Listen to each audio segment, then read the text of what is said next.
कहते वृषभद अनुजा नासन नर्म धर्मोक्ति अंगे निखिल निज सखीर वीर यत स्वहस्तेन पूर्णम प्रकृतितम अपि विंदा अरण्यम राज्ञया प्रमोदई नस्तद अतिसुरभि राधा कुंडम एवं आश्रय। प्रथम श्लोक है। कहते हैं कि श्रीमती राधा रानी जिस प्रकार कृष्ण को प्रिय है उसी प्रकार उनका कुंड भी श्री कृष्ण को अति प्रिय है। अतः उसी का आश्रय लेने की आकांक्षा से श्री रघुनाथ दास गोसाई पाद की ये प्रार्थना है। ये प्रार्थना क्या, ये हमारे लिए शिक्षा है। सिद्ध भक्तों की प्रार्थना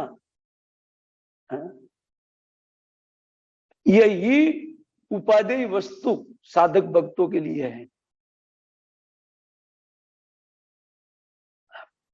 उनकी प्रार्थना हमारा पथ प्रदर्शन करती है। तो वो कहते हैं, वो अपने इस श्लोक में वो कहते हैं, लेकिन उससे पहले एक बात समझना चाहिए कि ये राधा कुंड प्रकट कैसे हुआ। उनको पहले ही श्लोक में कहते हैं, निखिल निज सखी वीर यत स्वहस्तेन पूर्णम प्रकृतितम अपि विंदा अरण्य राज्ञया प्रमोदई स्तद अति सुरभि राधा कुंडम एवं आश्रय। श्रीमती राधा रानी ने अपनी सखियों के साथ स्वयं अपने हाथ से जिस कुंड का निर्माण किया है वो कृष्ण को कितना प्रिय, या क्यों प्रिय है कृष्ण को। राधा रानी का परिश्रम है। मेरी प्रियतमा ने ये परिश्रम करके इस कुंड का निर्माण किया है। प्रीति का कारण बता रहे हैं। कहते ऋषभद अनुज नाशन अधर्मों की अंगे। एक दिन की घटना है, जब अरिष्टासुर का वध भगवान श्री कृष्ण ने किया, अरिष्ट गांव में किया था। इस गांव का नाम इसलिए अरिष्ट पड़ा जहां अरिष्टासुर का वध हुआ था। उन अरिष्टासुर का वध शाम को वो असुर आया था, कंस का भेजा हुआ लास्ट असुर। उनके बाद कोई असुर कंस भेज नहीं सका क्योंकि उनको मार दिया गया भगवान श्री कृष्ण के द्वारा। उनके बाद भगवान ब्रज छोड़ करके वो मथुरा जाकर के कंस को वध किया। तो ये आखिरी असुर का जहां वध हुआ था इसको अरिष्ट गांव बोलते हैं। अरिष्टासुर का जहां वध हुआ, जहां राधा कुंड है। तो राधा कुंड प्रागट्य के एक प्रसंग बोल रहे कि क्यों ये राधा कुंड प्रकट हुआ। और ये वस्तुतः समस्त जीवों का भाग्य खोलने के लिए ये भगवान का एक योजना था। इस योजना को बता रहे हैं। वो कहते विश्वभद अनुज, इसके विश्वभद अनुज नाशा। भगवान श्री कृष्ण ने अरिष्टासुर का, ऋषभ का नाश किया। और नाश कर किया शाम को मार दिया अरिष्टासुर को। और उसी तुरंत बाद में भगवान श्री कृष्ण अपने आप को सजाने धजाने लगे, क्योंकि रात्रि का समय रोज गोपियों से मिलते थे। पूरा गोकुल त्रस्त हो गया था उन अरिष्टासुर के त्रास से। तो उनको सुखी किया और स्वयं सुख की लालसा से अपने आप का श्रृंगार किया। पहले ब्रजवासियों को सुखी किया और फिर कृष्ण ने इच्छा किया कि अभी मैं थोड़ा सुख प्राप्त करूं, आनंद प्राप्त करूं, तो आलादीनी शक्ति के पास जाना पड़ेगा। तो उन्होंने अपना श्रृंगार किया और स्वयं अपना उन आनंद या प्रेम लाभ करने के लिए भगवान रेडी हो गए श्रृंगार करके।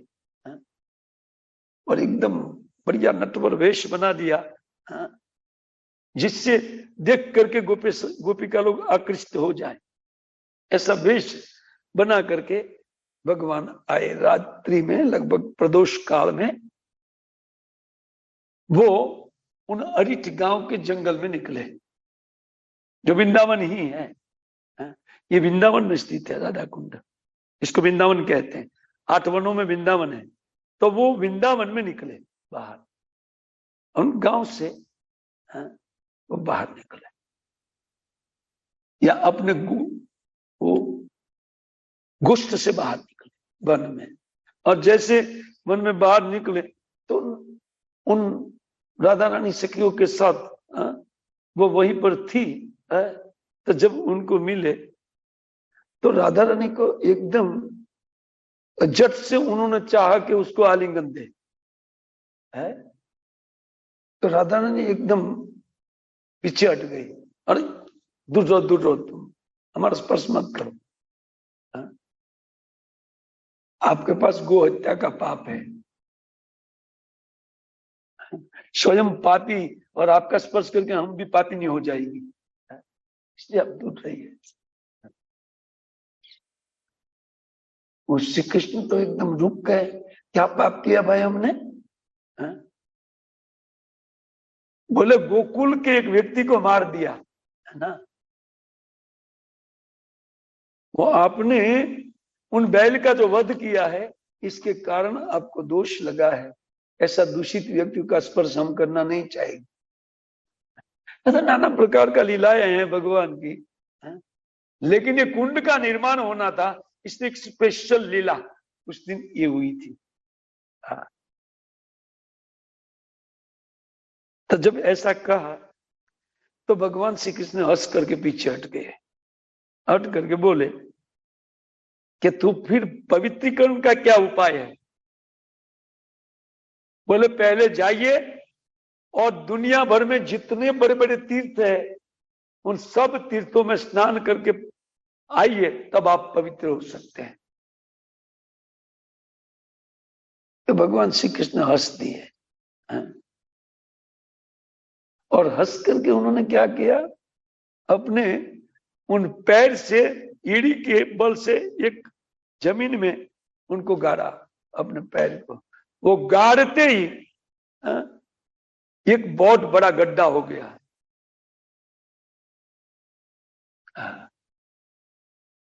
और गड्ढा होने के बाद तो उनमें पानी आने लगा, या पानी भरने लगा। तो श्री कृष्ण बोले ऐसे वो मानने वाली नहीं है। तो उन्होंने कहा कि ऐसे नहीं, आप लोग स्वरूप के साथ इसमें प्रवेश करें, अपना नाम लेते हुए, है ना।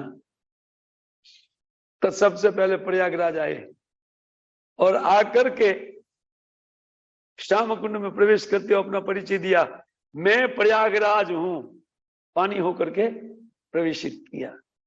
मैं पुष्कर हूं, प्रवेश किया। एक एक तीर्थ जो है वो आकर के प्रवेश करने लगी। वो ललिता विशाखा अत्यंत चकित होकर के देख रही है,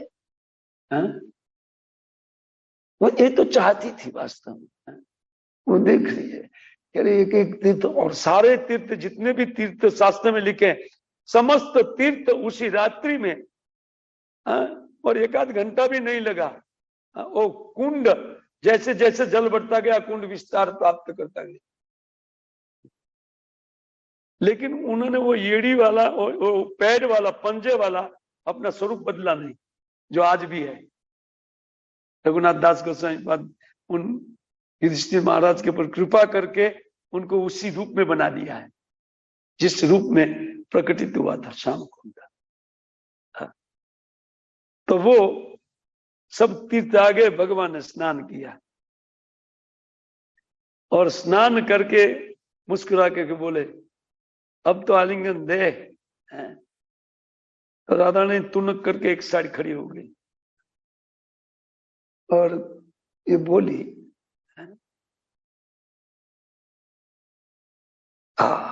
देखो आपने बड़ा कुंड निर्माण करके आप अहंकार में भर रहे हैं।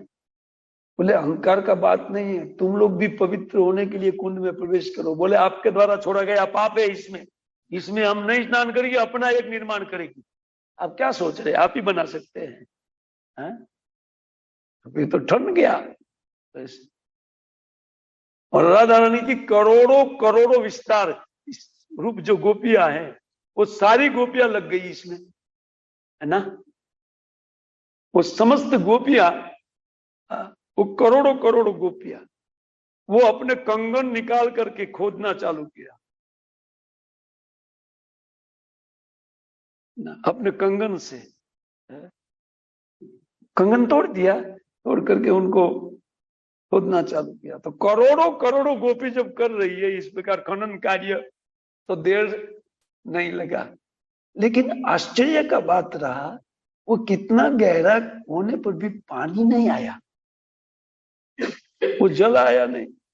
भगवान मुस्कुरा करके देख रहे थे, मेरे कुंड से मैं जल ला दूं आप में? आपका चाहिए ही नहीं, आपका कुछ नहीं चाहिए हमको। उन्होंने बोला ठीक है लाइन करो। मानसी गंगा से एक लाइन हो गया, और कई घड़े आ गया राधा रानी के ऑर्डर से, और एक साइड से घड़ा जाएगा और एक साइड से लाइन से आएगा। व्यवस्था राधा रानी ने किया और ये लगे पानी भरने। वहां से वो घड़ा डूब करके पानी का भरा हुआ घड़ा एक साइड से आता था, एक साइड से खाली जाता था। और जितना डालते थे लेकिन एक बूंद भी टिकता नहीं था, जैसे फूटा हुआ है ना। कृष्ण हंस रहे थे, तो एकदम हंस करके ये बोले कि देखो प्रिय, इसमें पानी नहीं आएगा, मेरे कुंड से इसमें पानी जाएगा। बोले आपके कुंड से जाएगा ही नहीं, बस बोल दिया ना। ठीक है ठीक है, आप इनको अपवित्र मानते हैं ना। भगवान ने तीर्थों को आदेश दिया, देखो ये हमारी प्रिया है, रुठ गई है किसी भी कारण से, बिना कारण रुठती है कई बार। ये उनका इस प्रकार का तो हैबिट है, उनका प्रैक्टिस है। तो एक काम करो, आप लोग निर्मल रूप से दोबारा अपना नाम ले लेकर के राधा कुंड में प्रवेश करो और भर दो राधा कुंड को। राधा कुंड क्यों इतना पवित्र है? ये प्राकृत दृष्टि से भी देखा जाए तो जितने भी इसमें पवित्र करने वाला जल है वो समस्त जल राधा कुंड में है।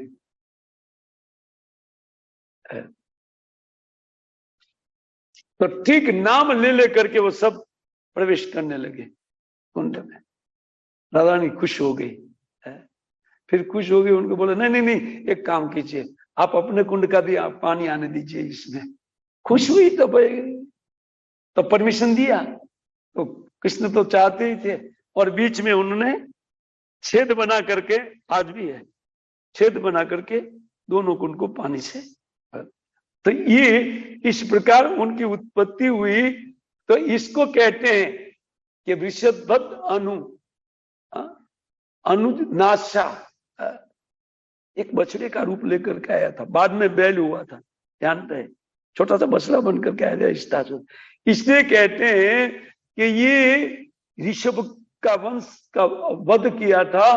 तो कहते नर्मम धर्मोक्ति अंगे, फिर मजाक में, नर्म कहते मजाक में बोला गया शब्द, उन मजाक में उन्होंने कह दिया कि अरे आप तो लांछित हो गए, आपने एक असुर का वध किया। भगवान ने कितना समझाया कि ये असुर नहीं था, ये बैल नहीं था, असुर था, मैंने असुर का वध किया।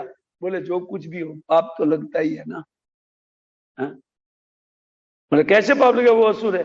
बोले देखो वृत्तासुर को मारने का ब्रह्म हत्या का पाप लगा के नहीं, इंद्र को लगा के नहीं, आपने ही लिखा है ना।